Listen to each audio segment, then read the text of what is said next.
قصص الانبیاء کا 7واں حصہ، امن والا گھر۔ جب انسان اللہ کے احکام کو بجا لائے تو اس کے دل سے فقر و فاقے کا خوف نکل جاتا ہے اور اللہ اسے طرح طرح کے انعامات سے نوازتا ہے۔ انسان جب تک اللہ کے احکام کو بجا لاتا ہے کا دودھ بھی خشک ہو گیا تھا۔ عورت کتنی بھی باحوصلہ ہو اپنے بچے کو بھوک سے بلکتے نہیں دیکھ سکتی۔ اب انہوں نے بچے کو وہیں چھوڑا اور تیزی سے قریبی پہاڑی صفا کی طرف لپکی۔ اوپر چڑھ کر ادھر ادھر نظر دوڑائی کہ شاید کسی طرف پانی یا خوراک نظر آ جائے یا کسی انسان کی جھلک نظر آ جائے۔ جب کچھ نظر نہ آیا تو نشیب کی طرف چلی، ساتھ میں بچے کی طرف بھی دیکھتی جاتی تھی۔ نشیب میں پہنچی تو بچہ نظروں سے اوجھل ہو گیا۔ اس پر اور بے چین ہوئی اور بلندی کی طرف دوڑی۔ اس طرح مروہ پہاڑی پر چڑھ گئیں۔ وہاں بھی چاروں طرف نگاہ دوڑائی لیکن کچھ نظر نہ آیا۔ خیال آیا کہ پھر کوشش کرنی چاہیے۔ اس خیال سے مروہ پہاڑی سے اتری اور صفا کی طرف چل دی۔ درمیان میں نشیب کی وجہ سے بچہ نظر نہ آیا تو دوڑنے لگی۔ اس طرح پھر صفا پر چڑھ گئیں۔ اللہ اکبر! ایک تو عورت ذات کمزور، پھر بھوک پیاس سے نڈھال، اس پر کس قدر سعی اور کوشش میں مصروف، وہ بھی اپنے بچے کے لیے۔ بہرحال بار بار کوشش کے خیال سے انہوں نے صفا اور مروہ پہاڑیوں کے درمیان 7 چکر لگائے۔ یہی وجہ ہے مسلمان عازمین حج صفا و مروہ کے درمیان سعی کرتے ہیں تاکہ اس واقعے کی یاد تازہ ہو جائے۔ جب وہ آخری مرتبہ مروہ پر پہنچی تو انہوں نے ایک آواز سنی۔ یہ آواز اسماعیل علیہ السلام کے قریب سے آئی تھی۔ انہوں نے پوری توجہ سے آواز کو سننے کی کوشش کی اور جلدی سے اسماعیل کے قریب پہنچی۔ کیا دیکھتی ہیں؟ اسماعیل کے قدموں کے نیچے سے پانی پھوٹ رہا ہے، کیونکہ جبریل علیہ السلام کو اللہ نے اس صابرہ خاتون کی مدد کے لیے بھیجا تھا۔ انہوں نے زمزم والی جگہ پر اپنا پر مارا تو اسماعیل کے قدموں کے پاس سے ایک عظیم چشمہ رحمت نمودار ہوا۔ مستقبل کے پیغمبر کے قدموں کے نیچے سے اللہ نے جبریل فرشتے کے ذریعے زمین پھاڑ کر پانی نکال دیا۔ یہی آب زمزم کا آغاز تھا۔ ہاجرہ علیہ السلام پانی کو آنکھیں پھاڑ پھاڑ کر حیرت سے دیکھ رہی تھی۔ ان کی خوشی کی انتہا نہ رہی جب انہوں نے دیکھا پانی پھوٹ پھوٹ کر چاروں طرف بہ رہا ہے۔ زمین ہموار تھی، اس لیے انہوں نے زمین کو کھودنا شروع کر دیا تاکہ پانی ادھر ادھر نہ بہ جائے۔ پھر انہوں نے اس گڑھے کے چاروں طرف پتھر رکھ دیے اور زبان سے بولی، زم زم۔ اس کا مطلب ہے رک جا۔ نبی اکرم صلی اللہ علیہ وسلم کا فرمان ہے، رحم اللہ اسماعیل لولا انها عجلت لكانت زمزم عینا معینا۔ اللہ اسماعیل کی والدہ پر رحم فرمائے، اگر وہ جلد بازی سے کام نہ لیتی تو زمزم ایک بہنے والا چشمہ ہوتا۔ لیکن انہوں نے اس کے گرد بند باندھ دیا۔ انہیں دراصل اس وقت پانی کی شدید ضرورت تھی، اس لیے انہوں نے پانی کو اپنے پاس جمع کر لیا تاکہ بہہ کر ضائع نہ ہو جائے۔ انہوں نے اسماعیل کو پانی پلایا، خود بھی خوب پیا، اور یہ اللہ تعالی کی طرف سے ان کی مہمان نوازی تھی۔ وہاں کوئی اور انسان نہیں تھا، نہ کھانے کی کوئی چیز تھی، بس یہی آب زمزم ان کے لیے کھانے اور پینے کا کام دے رہا تھا۔ اب چونکہ زمزم ایک چشمہ بن گیا تھا، اس لیے پرندے بھی آنے لگے۔ انہی دنوں عرب کے قبیلوں میں سے ایک قبیلہ بنو جرہم یمن کو خیر باد کہہ کر اس طرف آ رہا تھا۔ یمن میں ایک بہت بڑا ڈیم تھا۔ پہاڑوں کے درمیان انہوں نے پانی کو روک کر ایک بہت بڑا بند قائم کر رکھا تھا۔ اس سے پورا سال آسانی سے کھیتی باڑی کرتے تھے۔ اس ڈیم کی بدولت ان کا آب پاشی کا نظام بہت اچھا تھا۔ جب اس ڈیم کو اللہ تعالیٰ نے توڑا تو تمام لوگ وہاں سے منتشر ہو گئے اور جزیرہ عرب کے اطراف میں منتقل ہونے لگے۔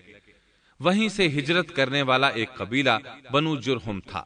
یہ لوگ بنیادی طور پر عرب تھے۔ یہ قبیلہ سفر میں رہتا، جہاں کہیں پانی اور چراگاہ نظر آتے وہیں پڑاؤ ڈال دیتے۔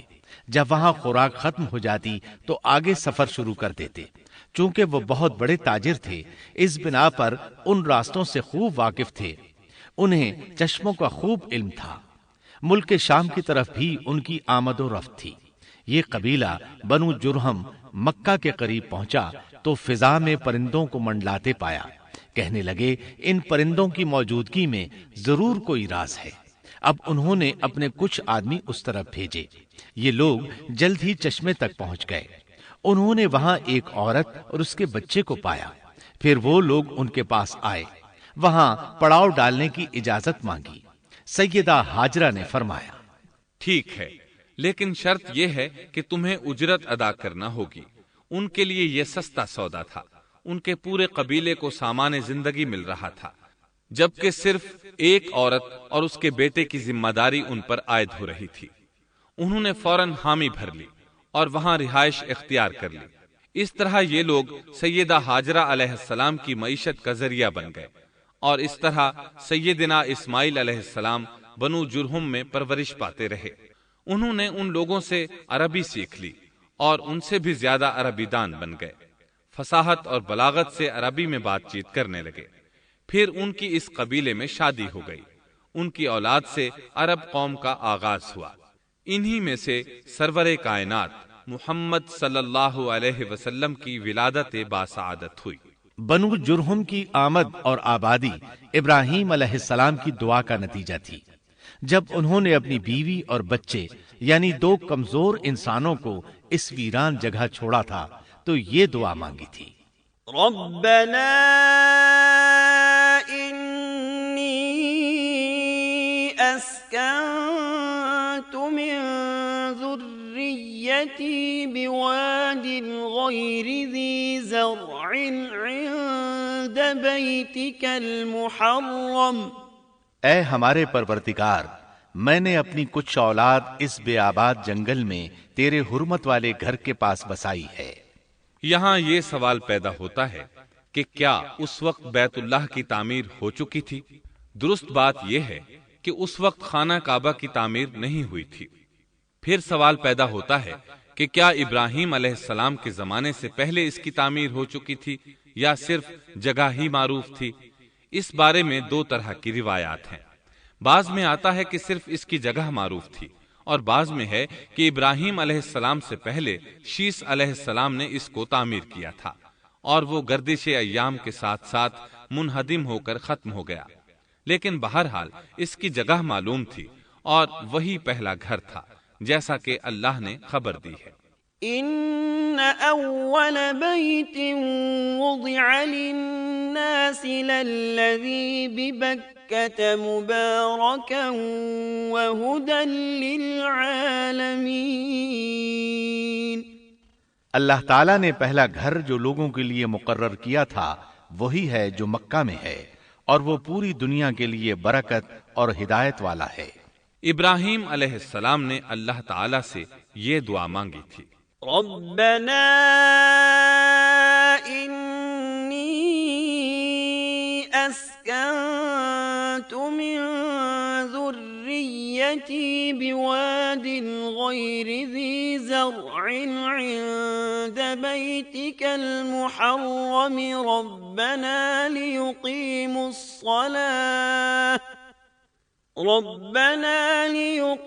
الصلاة فاجعل أفئدة من الناس تهوي إليهم وارزقهم من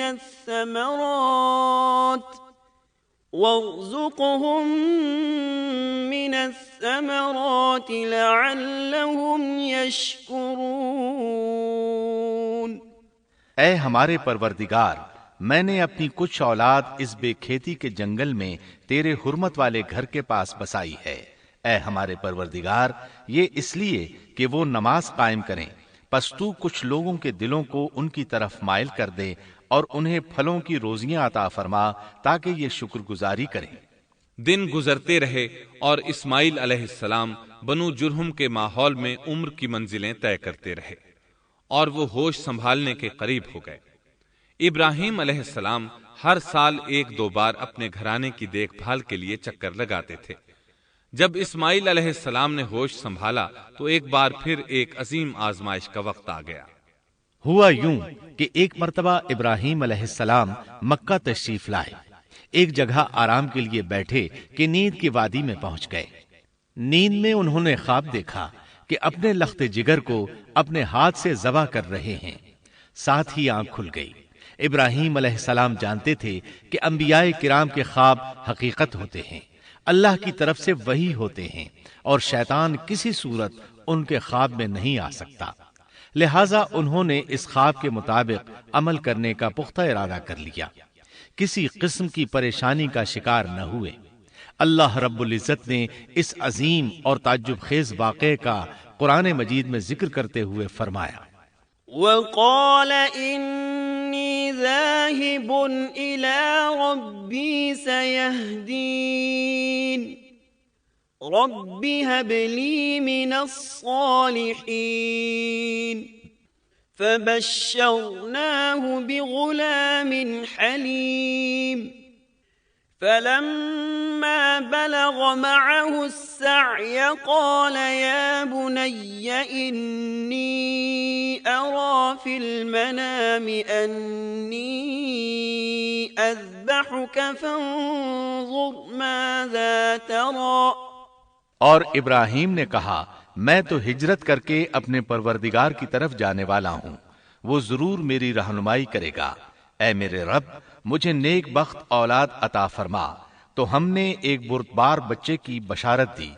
پھر جب بچہ اتنی عمر کو پہنچا کہ اس کے ساتھ چلنے پھرنے لگا تو ابراہیم نے کہا، میرے پیارے بیٹے، میں نے خواب دیکھا ہے کہ میں تجھے ذبح کر رہا ہوں، اب تو بتا تیری کیا رائے ہے؟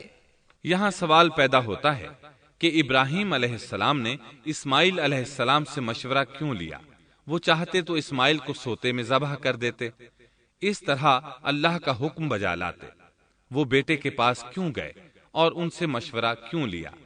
جی ہاں، یہ مسئلہ یاد رکھنے کے قابل ہے کہ ہر مسلمان پر لازم ہے کہ وہ اپنے دوسرے مسلمان بھائی کو اجر و ثواب میں شامل کرنے کی کوشش کرے۔ ابراہیم علیہ السلام نے بیٹے کو ثواب میں شامل کرنے کے لیے انہیں اللہ کے حکم سے آگاہ کیا۔ یہ نہ چاہا کہ میں اکیلا ہی اجر لیتا رہوں، بلکہ دوسرے کی خیر خواہی کو پیش نظر رکھا۔ والدین کے لیے آپ کے اس انداز میں نصیحت موجود ہے، یہ کہ اولاد کو ثواب کے مواقع فراہم کریں، ان کی صحیح تربیت کریں۔ اگر صدقہ کرنے کا موقع ملے تو بچوں کے ذریعے صدقہ کرائیں، تاکہ انہیں بھی اللہ کے راستے میں خرچ کرنے کی عادت پڑے۔ جب کسی دینی مجلس میں بیٹھنے کا موقع ملے تو اپنی اولاد کو بھی ساتھ لے کر جائیں۔ بے شمار لوگ خود تو جاتے ہیں، اولاد کو جانے کے لیے کہتے بھی نہیں، خود دین سیکھتے ہیں، اولاد کو دین نہیں سکھاتے۔ ابراہیم علیہ السلام نے اسماعیل علیہ السلام سے رائے لی۔ سبحان اللہ، انہوں نے جواب میں فرمایا، یا ابت افعل ما تؤمر۔ اے ابا جان، آپ کو جو حکم ملا ہے کر گزریے۔ یہ نہیں کہا کہ مجھے تو حکم نہیں ہوا، بلکہ فوراً سر تسلیم خم کر دیا، اس لیے کہ وہ جانتے تھے انبیاء کا خواب حقیقت پر مبنی ہوتا ہے، اللہ کی وحی ہوتا ہے، اس لیے بالکل پریشانی ظاہر نہ کی، یہ تک نہ پوچھا مجھے کیوں ذبح کر رہے ہیں، یا میرا کیا جرم ہے، یا آپ کے پاس کون سا صریح حکم آیا ہے۔ انہوں نے ایسی کوئی بات نہ کہی۔ اللہ کی فرما برداری اسی کو کہتے ہیں۔ چنانچہ اپنے باپ سے کہا، یا ابت افعل ما تؤمر ستجدنی ان شاء اللہ من الصابرین۔ اے ابا جان، آپ کو جو حکم ہوا ہے اس کو کر گزریے، انشاءاللہ آپ مجھے صبر کرنے والوں میں پائیں گے۔ علماء کرام فرماتے ہیں اس جملے سے ان کا انتہائی ادب اور احترام شامل ہے، اور اس میں زبردست توکل موجود ہے۔ یہ نہیں کہا کہ آپ مجھے صبر کرنے والوں میں سے پائیں گے، بلکہ آپ نے اللہ کی مشیت کو جملے میں شامل کیا اور فرمایا انشاءاللہ آپ مجھے صبر کرنے والوں میں سے پائیں گے۔ لہٰذا مسلمانوں کو دھوکے میں نہیں پڑنا چاہیے۔ یہ نہ کہے میں سفر کروں گا، میں فلاں کام کروں گا، میں فلاں کام کے کرنے کی طاقت رکھتا ہوں، بلکہ یوں کہے اللہ نے چاہا تو میں سفر کروں گا، اللہ نے چاہا تو فلاں کام کروں گا۔ اپنے علم اور طاقت کے دھوکے میں پڑنا سراسر نادانی ہے۔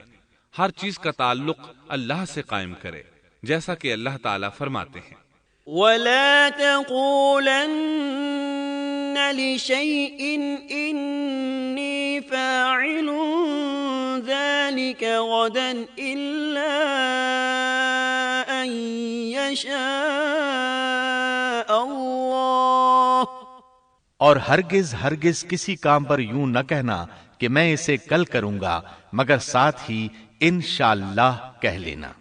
اپنی زبان کو اللہ کے ذکر سے سجا کر رکھو اور ہمیشہ اپنے معاملات کو اللہ کی طرف لوٹاؤ۔ بہرحال باپ بیٹا دونوں ہی مصمم ارادے کے ساتھ اللہ کا حکم پورا کرنے کے لیے پیش ہو گئے۔ اسماعیل علیہ السلام نے اپنے والد محترم سیدنا ابراہیم علیہ السلام سے کہا، جب آپ مجھے ذبح کرنے لگیں تو میری پیشانی کو زمین پر رکھ دیجیے گا تاکہ آپ کو میرا چہرہ نظر نہ آئے اور کہیں آپ کے ہاتھ رک نہ جائیں۔ چہرہ دیکھ کر آپ پر شفقت پدری غالب نہ آ جائے۔ اب ابراہیم علیہ السلام نے بیٹے کی پیشانی پکڑ کر زمین پر لٹا دیا، جیسا کہ اللہ تعالیٰ نے فرمایا۔ فَلَمَّا أَسْلَمَا وَتَلَّهُ لِلْجَبِينِ، جب دونوں مطیع ہو گئے اور ابراہیم نے اسے پیشانی کے بل لٹا دیا۔ اب انہوں نے چھری پکڑی اور گردن پر چلا دی، لیکن چھری نے گردن نہ کاٹی، بالکل اسی طرح جیسے آگ نے ابراہیم کو نہیں جلایا تھا، اس لیے کہ چھری میں کاٹنے کی طاقت اور آگ میں جلانے کی صلاحیت اللہ کے حکم کے بغیر نہیں آ سکتی۔ اللہ نے دونوں سے یہ طاقتیں سلب کر لی۔ اب ابراہیم زور لگا رہے ہیں، ادھر اسماعیل علیہ السلام کہہ رہے ہیں ابا جان جلدی کیجئے، چھری چلائیے۔ اللہ تعالیٰ نے اس واقعے کا ذکر یوں فرمایا ہے، فَلَمَّا أَسْلَمَا وَتَلَّهُ لِلْجَبِينِ، جب وہ دونوں مطیع ہو گئے اور ابراہیم نے اسے پیشانی کے بل لٹا دیا۔ اس مطیع ہونے سے مراد اللہ کے حکم کو نافذ کرنا ہے۔ اب ظاہر ہے مطیع تو وہ پہلے بھی تھے، لیکن یہاں اسلما یعنی مطیع ہونے سے مراد کامل اسلام ہے۔ نہایت واضح اور حقیقی اسلام مراد ہے، اس لیے کہ کامل اسلام وہی ہوتا ہے جس میں بغیر کسی تردد اور توقف کے اللہ کے امر اور نہی کی تصدیق کی جائے۔ یہ تھا حقیقی اسلام۔ ہاں تو چھری چلتی رہی، گلا نہ کٹا، اس لیے کہ امتحان اور آزمائش کی تکمیل ہو چکی تھی۔ یہ بات ثابت ہو چکی تھی کہ اللہ کا حکم نافذ کرنے میں دونوں پوری طرح کوشاں ہیں۔ اللہ تعالیٰ بھی فرما برداری ہی کا صلہ عطا فرماتے ہیں۔ چنانچہ آواز آئی، قد صدقت الرؤيا إنا كذلك نجزي المحسنين إن هذا لهو البلاء المبين، ہم نے اسے پکارا، اے ابراہیم تو نے خواب کو سچ کر دکھایا، یقیناً ہم اسی طرح نیکوکاروں کو جزا دیا کرتے ہیں۔ یقیناً یہ ایک کھلی آزمائش تھی۔ تاریخ کا ایک عظیم ترین امتحان اور کڑی آزمائش دنیا کو آج بھی حیرت میں ڈال دیتی ہے۔ کون ہے جو بیٹے کو ذبح کرنے پر تیار ہو جائے، خاص طور پر اس صورت میں جب اولاد بھی اکلوتی ہو، جس کی وجہ سے 86 سال کے بعد آنگن میں بہار آئی ہو۔ پھر اس کی قربانی کا بھی واضح حکم نہیں دیا گیا تھا، اشارتاً خواب میں رہنمائی کی گئی تھی۔ آپ کہہ سکتے تھے یہ قتل اور سنگین جرم ہے، کہہ سکتے تھے اپنے بیٹے کو کس جرم میں قتل کروں، لیکن آپ نے بغیر کسی تعامل کے سر تسلیم خم کر دیا اور اس عظیم امتحان میں کامیاب ہوئے۔ اللہ فرماتے ہیں، وَإِبْرَاهِيمَ الَّذِي وَفَّى، اور ابراہیم وہ ہیں جنہوں نے وفاداری کی۔ اس آیت میں یہ نہیں بتایا گیا کہ کس چیز میں وفاداری کی، اس لیے کہ وہ تو ہر معاملے میں مکمل طور پر وفاداری کا مظاہرہ کر چکے تھے۔ آگ میں ڈالے جانے والا معاملہ، بیوی اور بچے کو لق و دق میدان میں چھوڑ آنے کا معاملہ، پھر ذبح کا امتحان، تعمیر بیت اللہ کی مشقت، غرض ہر معاملے میں وفادار تھے، حتیٰ کہ اپنا مال اللہ کے راستے میں خرچ کرنے میں اس قدر وفادار کہ ابو زیفان کے لقب سے مشہور ہو گئے۔ اس کا معنی ہے مہمان نواز۔ کسی مہمان کو دسترخوان پر اپنے ساتھ بٹھائے بغیر ایک لقمہ نہیں کھاتے تھے، باہر نکلتے مہمان تلاش کرتے، پھر اس کے ساتھ مل کر کھانا کھاتے، مہمان نہ ملتا تو سخت غمگین ہو جاتے۔ اس طرح انہوں نے اللہ کے ہر حکم کی پاسداری کی۔ ذبح والے اس امتحان کا اللہ نے انہیں کیا صلہ دیا؟ اللہ فرماتے ہیں وَفَدَيْنَاهُ بِذِبْحٍ عَظِيمٍ، ہم نے اسے عظیم ذبیحے کا بدلہ عطا کیا۔ ہاں تو ہم بتا رہے تھے چھری نے گلا نہ کاٹا۔ ایسے میں ابراہیم علیہ السلام نے ایک آواز سنی، آواز پیچھے سے آئی تھی۔ انہوں نے مڑ کر دیکھا، جبریل علیہ السلام نظر آئے۔ وہ آسمان سے ایک مینڈھا لے کر آئے تھے، دنیا کے مینڈھوں میں سے نہیں بلکہ جنت کا مینڈھا لائے تھے۔ سیدنا عبداللہ بن عباس رضی اللہ عنہما سے روایت ہے کہ وہ مینڈھا جنت میں 40 سال تک چرتا رہا۔ سفید رنگ، کشادہ آنکھوں، خوبصورت سینگوں والا حسین و جمیل مینڈھا تھا۔ بہرحال یہ ابراہیم علیہ السلام کی وفاداری کا بدلہ تھا جو اسماعیل علیہ السلام کے فدیے میں دیا گیا، اور پوری امت مسلمہ کے لیے حکم ہو گیا کہ اللہ کی رضا کے لیے قربانی اور ہدی پیش کرتے رہیں۔ کعبے کے پاس حرم الہی میں ہر سال یہ سنت ادا کی جاتی ہے، اور ان کے ساتھ ساتھ پوری زمین کے تمام خطوں پر بسنے والے مسلمان بھی اس عظیم فرمانبرداری کی علامت کے طور پر قربانیاں پیش کرتے ہیں۔ مینڈھے کے ذکر کا مطلب یہ ہے کہ ہم سنت ابراہیمی پر گامزن ہو جائیں۔ یہ مینڈھا ہمیں اللہ کے لیے قربانی کا سبق دیتا ہے۔ ہمیں چاہیے سنت ابراہیمی کی اقتدا کرتے ہوئے ہم اپنی جانوں، اپنی اولاد اور اپنے مالوں کو اللہ کی راہ میں قربان کرنے کے لیے تیار ہو جائیں۔ اللہ تعالیٰ فرماتے ہیں وَفَدَيْنَاهُ بِذِبْحٍ عَظِيمٍ وَتَرَكْنَا عَلَيْهِ فِي الْآخِرِينَ سَلَامٌ عَلَىٰ إِبْرَاهِيمَ كَذَلِكَ نَجْزِي الْمُحْسِنِينَ إِنَّهُ مِنْ عِبَادِنَا الْمُؤْمِنِينَ۔ اور ہم نے اسے عظیم ذبیحہ عطا کیا، اور ہم نے اس کا پچھلوں میں ذکر خیر چھوڑا۔ سلامتی ہو ابراہیم پر۔ اسی طرح ہی ہم نیکوکاروں کو جزا دیتے ہیں، یقیناً وہ ہمارے مخلص بندوں میں سے تھا۔ اور اسی طرح اللہ فرماتے ہیں وَبَشَّرْنَاهُ بِإِسْحَاقَ نَبِيًّا مِّنَ الصَّالِحِينَ، اور ہم نے اسے نیکوکار نبی اسحاق کی ولادت کی خوشخبری سنائی۔ یہ خوشخبری فلسطین کی طرف واپس لوٹنے کے بعد سنائی گئی۔ ایک اکلوتے بیٹے کی قربانی کے لیے تیار ہو جانے کے صلے میں اور سارہ علیہ السلام کی عظمت اور تکریم کے مد نظر اللہ تعالی نے اسحاق کی خوشخبری سنا دی۔ یہ آیت ذبح کے واقعے کے بعد اللہ تعالی نے ذکر فرمائی ہے، اس لیے معلوم ہوا پچھلی آیات میں اسحاق کے علاوہ کسی اور بیٹے کا ذکر ہوا ہے، اور وہ اسماعیل علیہ السلام ہی تھے، جبکہ یہودی روایات میں اسحاق علیہ السلام کو ذبیح قرار دیا جاتا ہے۔ یہ بالکل غلط ہے۔ ذبح کے واقعے کے بعد اسحاق علیہ السلام کی بشارت مل رہی ہے، پھر بھلا وہ پیدا ہونے سے پہلے ہی ذبیح کیسے بن گئے؟ اس لیے یہ قطعی بات ہے کہ اسماعیل علیہ السلام ہی ذبیح ہیں۔ اس کے کئی اور بھی دلائل ہیں جن کے ذکر کرنے کا یہاں موقع نہیں۔ بہرحال اس عظیم آزمائش میں بے مثال کامیابی کے بعد ابراہیم علیہ السلام فلسطین آئے، اور 120 سال کی عمر میں اسحاق علیہ السلام کی بشارت ملی، جبکہ سارہ علیہ السلام کی عمر 90 سال تھی۔ ان پر بڑھاپا طاری ہو چکا تھا۔ ایسے میں 3 فرشتے آئے، وہ تو قوم لوط کی تباہی کے لیے آئے تھے۔ راستے میں اللہ کے حکم سے ابراہیم علیہ السلام اور ان کی اہلیہ سارہ کو خوشخبری سنائی، اور اس غرض کے لیے وہ انسانی شکل میں آئے تھے۔ ابراہیم علیہ السلام تو پہلے ہی بہت مہمان نواز تھے، انہیں دیکھ کر بہت خوش ہوئے کہ مہمان آ گئے۔ فرشتوں نے انہیں سلام کیا۔ ابراہیم علیہ السلام نے سلام کا جواب دیا۔ وہ حیرت زدہ تھے کہ یہ لوگ ان کی بستی کے رہنے والے تو ہیں نہیں، لیکن ان پر سفر کے نشانات بھی نہیں ہیں، جیسا کہ دور سے چل کر آنے والوں میں ہوتے ہیں، نہ ان کے پاس سواریاں ہیں۔ قرآن مجید میں آتا ہے، قالوا سلاما قال سلام قوم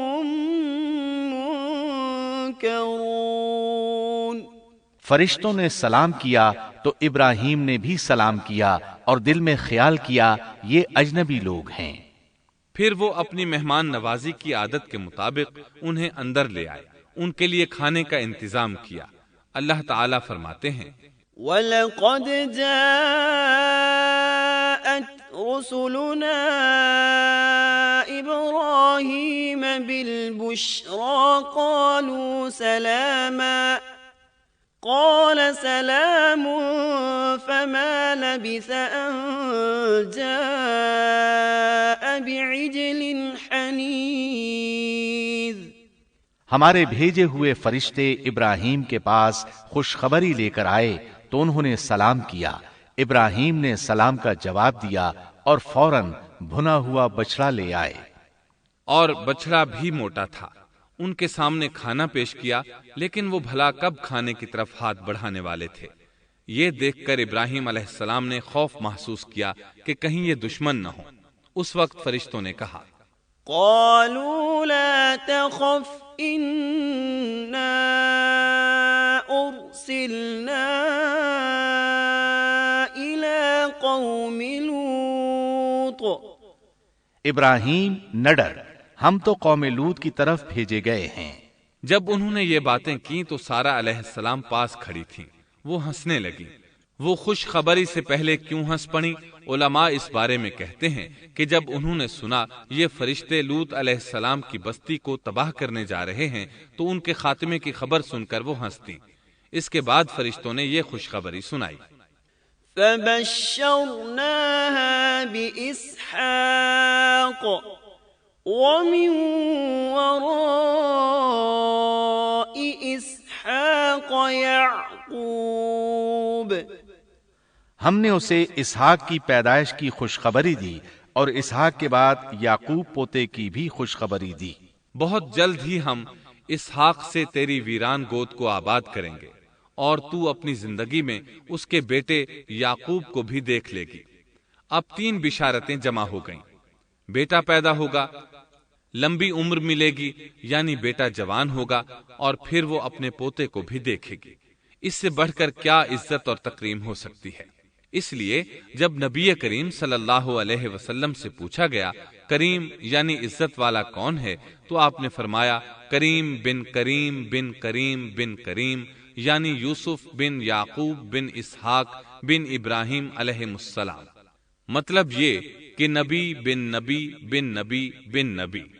یہ یوسف علیہ السلام کی شان ہے کہ خود بھی کریم، باپ بھی کریم، دادا بھی کریم اور پردادا بھی کریم۔ اس سے بڑھ کر عزت افزائی کیا ہو سکتی ہے؟ بہرحال فرشتوں نے انہیں خوشخبری دی۔ وَبَشَّرُوهُ بِغُلَامٍ عَلِيمٍ۔ پھر انہوں نے ابراہیم کو ایک صاحب علم لڑکے کی بشارت دی۔ خوشخبری سن کر سیدہ سارہ حیران ہوئی، مارے حیرت کے منہ سے ہلکی سی چیخ نکل گئی۔ انہوں نے اپنے رخسار پر ہاتھ مارا جیسا کہ عورتوں کی عادت ہوتی ہے، کہنے لگی ہائے افسوس، کیا میں بچہ جنوں گی حالانکہ میں بانجھ ہوں اور میرے خاوند بوڑھے ہیں؟ یہ تو حیرت کی بات ہے۔ ایک دوسری جگہ اللہ تعالیٰ نے یہ الفاظ فرمائے، کہنے لگی میں بوڑھی اور بانجھ ہوں، بھلا میں بچے کو کیسے جنم دوں گی؟ اس پر فرشتوں نے کہا تو اللہ کے حکم پر تعجب کرتی ہے، اے اہل بیت، یہ تو اللہ کی تم پر رحمت اور برکت ہے، وہ بہت بزرگ اور قابل تعریف ہے۔ دوسری آیت میں ہے، انہوں نے کہا اسی طرح تیرے رب نے فیصلہ کیا ہے اور ہمیں کہا ہے، یقیناً وہ بہت حکمت والا ہے اور علم رکھنے والا ہے۔ یہ تھی اسحاق علیہ السلام کی ولادت کی خوشخبری۔ ابراہیم علیہ السلام مکے میں سیدنا اسماعیل علیہ السلام سے ملنے کے لیے آتے رہتے تھے۔ ایک روز آئے تو ان سے کہا، اے میرے بیٹے، اللہ تعالیٰ نے مجھے حکم دیا ہے کہ اس مقام پر اللہ کا گھر تعمیر کرنا۔ اسماعیل علیہ السلام نے فوراً کہا، میں حاضر ہوں۔ اس طرح انہوں نے کھدائی شروع کی۔ ایسے میں انہیں شیس علیہ السلام کی تعمیر کے آثار نظر آئے۔ انہوں نے اس پر تعمیر شروع کر دی۔ ایک روایت میں یہ بھی ہے کہ انہوں نے فرشتوں والی بنیادوں کے آثار بھی دیکھے۔ نبی کریم صلی اللہ علیہ وسلم کی جوانی کے دنوں میں جب مکے کے قریش نے کعبے کی تعمیر نئے سرے سے کی تو انہوں نے اس کی بنیادوں کو گہرا کرنا چاہا۔ وہ کھدائی کرتے ان سبز پتھروں تک پہنچ گئے جو پہاڑوں کی چوٹیوں کی طرح نظر آ رہے تھے۔ انہوں نے ان پتھروں کو نکالنا چاہا۔ ایک شخص نے کدال کے ذریعے ایک پتھر کو باہر نکالا تو اس کے نیچے سے اتنا نور نکلنے لگا کہ قریب تھا وہ شخص اندھا ہو جاتا۔ پھر پتھر خود بخود نیچے جا گرا اور اپنی جگہ پر جم گیا۔ اس کے بعد لوگوں نے ان پتھروں کو ہاتھ نہ لگایا اور تعمیر شروع کر دی۔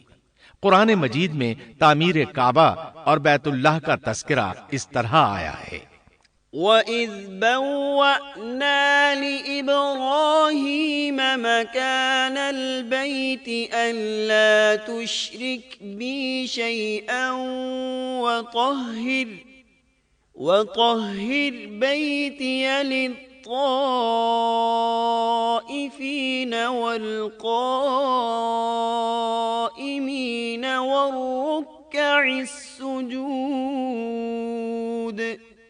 اور جب ہم نے بیت اللہ کے مکان میں ابراہیم کو جگہ دی اور فرمایا کہ میرے ساتھ شرک نہ کرنا اور میرے گھر کو طواف، قیام اور رکوع و سجود کرنے والوں کے لیے پاک رکھنا، اور فرمایا، ان اول بیت وضع للناس للذی ببکۃ مبارکا وہدی للعالمین فیہ آیات بینات مقام ابراہیم ومن دخلہ کان آمنا۔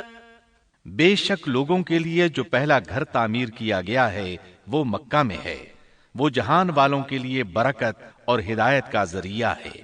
اس میں واضح نشانیاں ہیں، مثلا مقام ابراہیم، تو جو کوئی حرم میں داخل ہوگا وہ امن میں آ جائے گا۔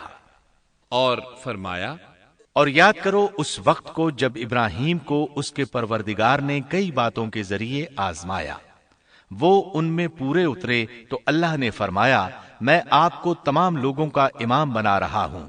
ابراہیم نے کہا، اے میرے رب، میری اولاد میں سے بھی امام بنائیے۔ جواب میں اللہ نے فرمایا، میرا امامت کا وعدہ ظالم لوگوں کے لیے نہیں ہے۔ اور اس وقت کو یاد کرو جب ہم نے بیت اللہ کو ثواب اور امن کی جگہ بنا دیا اور لوگوں نے مقام ابراہیم کو جائے نماز بنا لیا۔ ہم نے ابراہیم کو حکم دیا کہ میرے گھر کو طواف، اعتکاف، رکوع اور سجود کے لیے پاک رکھو، اور وہ وقت بھی یاد رکھو جب ابراہیم نے دعا کی، اے پروردگار، اس شہر کو امن والا بنا دے اور اس کے مومن بندوں کو پھلوں کا رزق عطا کر۔ اللہ تعالیٰ نے فرمایا، میں کافروں کو بھی تھوڑا فائدہ دوں گا، پھر انہیں آگ کے عذاب کی طرف بے بس کر دوں گا، یہ پہنچنے کی جگہ بری ہے۔ اور وہ وقت یاد کرو جب ابراہیم اور اسماعیل بیت اللہ کی بنیادوں کو بلند کر رہے تھے اور دعا مانگ رہے تھے، اے ہمارے رب، ہماری محنت کو قبول فرما، تو دعا کو سننے والا، جاننے والا ہے، اور ہمیں اپنا فرما بردار بنا، ہماری اولاد میں سے بھی ایک فرما بردار گروہ بنا، اور ہمیں عبادت کا طریقہ سکھا، اور ہم پر رجوع فرما، کیونکہ تو ہی توبہ قبول کرنے اور رحم فرمانے والا ہے۔ اے ہمارے رب، ان لوگوں میں انہی میں سے ایک رسول بھیج جو ان پر تیری آیات کی تلاوت کرے اور انہیں کتاب و حکمت سکھائے، انہیں پاک کرے، یقیناً تو غالب حکمت والا ہے۔ تعمیر کے دوران جب ابراہیم علیہ السلام اس مقام تک پہنچے جہاں آج حجر اسود ہے تو اللہ تعالیٰ نے جنت سے ایک سفید پتھر بھیجا۔ حدیث میں ہے یہ پتھر نہایت سفید تھا، اب سیاہ ہو گیا ہے۔ انسانوں کی غلطیاں اس کے سیاہ ہونے کا سبب بنی۔ جب دیواریں انسانی قد کے برابر ہو گئیں تو اسماعیل علیہ السلام ایک پتھر لے آئے۔ اب ابراہیم علیہ السلام اس پتھر پر کھڑے ہوئے، وہ ننگے پاؤں تھے۔ اسی وقت پتھر پگھل گیا، ان کے پاؤں اس کے اندر کسی قدر دھنس گئے، پتھر پر ان کے پیروں کے نشانات آ گئے۔ اسی پتھر کو آج مقام ابراہیم کہا جاتا ہے۔ پہلے یہ پتھر بیت اللہ کی دیواروں کے ساتھ رکھا گیا تھا۔ جب لوگ طواف کے لیے آتے تو سیدنا ابراہیم کے پیروں کے نشانات دیکھنے کے لیے یہاں ہجوم ہو جاتا۔ اس طرح طواف کرنے والوں کو دقت کا سامنا ہوتا۔ سیدنا عمر رضی اللہ عنہ نے صحابہ کرام کے مشورے سے اس پتھر کو اس جگہ سے قدرے ہٹا کر نماز کی صفوں کے قریب کر دیا تاکہ طواف کرنے والوں کو دقت نہ ہو۔ یہ مقام بہت مقدس ہے۔ اللہ نے فرمایا ہے وَاتَّخِذُوا مِن مَّقَامِ إِبْرَاهِيمَ مُصَلًّى، تم مقام ابراہیم کو جائے نماز مقرر کر لو۔ مقام ابراہیم کے قریب اس کے پیچھے ہو کر نماز پڑھنے کا موقع مل جائے تو لازماً وہاں 2 رکعت ادا کیا کرو۔ موقع نہ ملے تو پھر پوری مسجد حرام میں طواف سے فراغت والی 2 رکعت پڑھ لیا کرو۔ اس طرح کعبہ تعمیر ہوا، تب نیا حکم آیا۔ وَلِلَّهِ عَلَى النَّاسِ حِجُّ الْبَيْتِ مَنِ اسْتَطَاعَ إِلَيْهِ سَبِيلًا وَمَن كَفَرَ فَإِنَّ اللَّهَ غَنِيٌّ عَنِ الْعَالَمِينَ۔ لوگوں میں جو استطاعت رکھے اس پر اللہ کے لیے حج بیت اللہ فرض ہے، اور جو شخص جان بوجھ کر اعراض کرے تو اللہ جہانوں سے بے نیاز ہے اور اسے اس کی کوئی پرواہ نہیں۔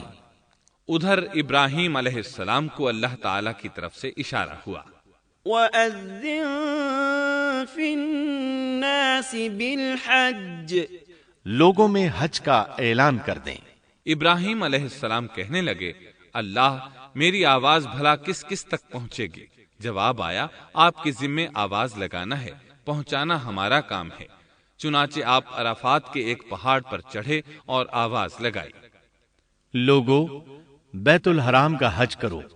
اللہ تعالیٰ نے معجزانہ طور پر یہ آواز تمام انسانوں تک پہنچا دی، خواہ وہ پیدا ہوئے تھے یا نہیں۔ دوسرا معجزہ یہ ہوا کہ اللہ نے بیت اللہ اور اس کے حج کی محبت لوگوں کے دلوں میں ڈال دی۔ اللہ نے فرمایا، وَأَذِّن فِي النَّاسِ بِالْحَجِّ يَأْتُوكَ رِجَالًا وَعَلَى كُلِّ ضَامِرٍ يَأْتِينَ مِن كُلِّ فَجٍّ عَمِيقٍ۔ اور آپ لوگوں میں حج کا اعلان کر دیں، وہ آپ کی طرف پیدل بھی آئیں گے اور دبلے پتلے اونٹوں پر بھی دور دور سے آئیں گے۔ اس طرح لوگ پیدل اور سوار ہو کر کثرت سے حج کے لیے آنے لگے اور یہ ویران علاقہ آباد ہونے لگا۔ یہ تھے حالات اور واقعات ابراہیم علیہ السلام کے۔ آپ نے 175 سال کی عمر میں وفات پائی۔ آپ سے پہلے سیدہ ہاجرہ علیہ السلام نے وفات پائی، اور ان کی وفات سے کچھ ہی عرصہ بعد سیدہ سارہ علیہ السلام 127 سال کی عمر میں فوت ہو گئیں۔ ان دونوں کی وفات کے بعد آپ غمگین رہنے لگے۔ آخر اتنی مدت تک ساتھ رہا تھا۔ آپ خلیل الرحمن تھے، آپ پر صحیفے بھی نازل ہوئے، آپ اللہ کے بے حد شکر گزار تھے۔ محترم سامعین، ابھی آپ دارالسلام اسٹوڈیو لاہور پاکستان سے قصص الانبیاء کا 7واں حصہ امن والا گھر سن رہے تھے۔ قصص الانبیاء کے 8ویں حصے بدترین لوگ میں آپ یہ سنیں گے، سیدنا لوط علیہ السلام کا نام و نسب اور قرآن مجید میں آپ کا تذکرہ، بستی صدوم کہاں واقع ہے اور اہل صدوم کس بھیانک جرم کے مرتکب تھے، سیدنا لوط علیہ السلام کی قوم کو واعظ و نصیحت اور قوم کا فحاشی و عریانی پر اصرار، قوم کے اصرار گناہ پر سیدنا لوط علیہ السلام کی اللہ تعالی سے فریاد، سیدنا لوط علیہ السلام کے مہمان اور قوم کا کردار۔ اللہ تعالیٰ کی طرف سے سیدنا لوط علیہ السلام اور اہل ایمان کو بستی سدوم چھوڑنے کا حکم۔ اہل سدوم کن کن عذابوں سے دوچار ہوئے، مفصل و جامع تذکرہ۔